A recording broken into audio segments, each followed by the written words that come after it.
Hello. Hello. എന്തൊക്കെയുണ്ട് അവിടെ നാട്ടില് ദിവാലിയൊക്കെ ആയിട്ട്? ഞാനിത് ഷോപ്പിങ്ങിന് പോവാണ്. ഗിഫ്റ്റ് വാങ്ങിക്കണം, കുറേ സാധനങ്ങൾ വാങ്ങിക്കാനുണ്ട്. മുന്നേ ഒരുപാട് മിസ് ചെയ്യുന്നുണ്ട്. ഞാനും ഒരുപാട് മിസ് ചെയ്യുന്നുണ്ട്. പക്ഷെ എന്തായാലും നിങ്ങൾ അടിച്ചു പൊളിക്ക്. അപ്പൊ അവിടെ എല്ലാവർക്കും എന്റെ വക ആയിക്കോട്ടെ പ്രാവശ്യം ദിവാലി ഗിഫ്റ്റ്സ് എല്ലാം. ഞാൻ പൈസ അയക്കാട്ടോ. ഇനി അതിനായിട്ടൊരു ബുദ്ധിമുട്ടുണ്ട്. അതിനിപ്പോ എന്തത്ര ബുദ്ധിമുട്ട്? നമുക്ക് ഇവിടെ അടുത്ത് വെസ്റ്റേൺ യൂണിയൻ അല്ലേ, അവിടെ പോയാൽ തേപ്പ് നിനക്ക് അവിടെ പൈസ കിട്ടും. അത്രയ്ക്ക് എളുപ്പമാണോ? പിന്നെ അത്ര ഈസി സെക്യൂർ എല്ലാമാണ്, ഭയങ്കര ഫാസ്റ്റുമാണ്.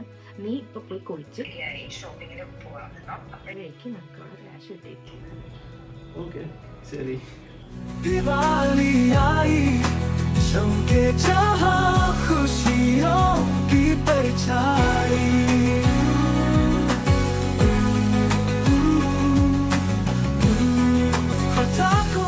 ഹലോ. ഹലോ. എനിക്കിപ്പോൾ ബാങ്കിൽ നോട്ടിഫിക്കേഷൻ വന്നു. പെട്ടെന്ന് കിട്ടിയല്ലോ പൈസ. പിന്നല്ല, ഞാൻ പറഞ്ഞില്ലേ വെസ്റ്റേൺ യൂണിയൻ അടിപൊളിയാന്ന്. അവിടെ എന്തെങ്കിലും ചാർജ് ഉണ്ടായോ പൈസ സ്പീഡ് അയക്കാൻ വേണ്ടിയിട്ട്? ഏയ് ഇല്ല. കാരണം എന്താ വെച്ചാൽ ഇവർക്കിപ്പോൾ ഒരു സ്പെഷ്യൽ ഓഫർ നടക്കുന്നുണ്ട്. ഇപ്പോൾ തൊട്ട് ഡിസംബർ 31 വരെ അപ് ടു $50 സെൻഡ് ചെയ്യുന്നുണ്ടെങ്കിൽ $4 ട്രാൻസ്ഫർ ഫീ. അടിപൊളിയല്ലേ അത്? അത് കൊള്ളാലോ. അപ്പോൾ കുറച്ച് പേയ്മെന്റ് കൂടുതൽ പൈസ കിട്ടും. നീ ഓടിപ്പോയി ഷോപ്പിംഗ് സ്റ്റാർട്ട് ചെയ്തോ, വെയിറ്റ് ആക്കണ്ട. Thank you. ബൈ. ബൈ. हंसी की बात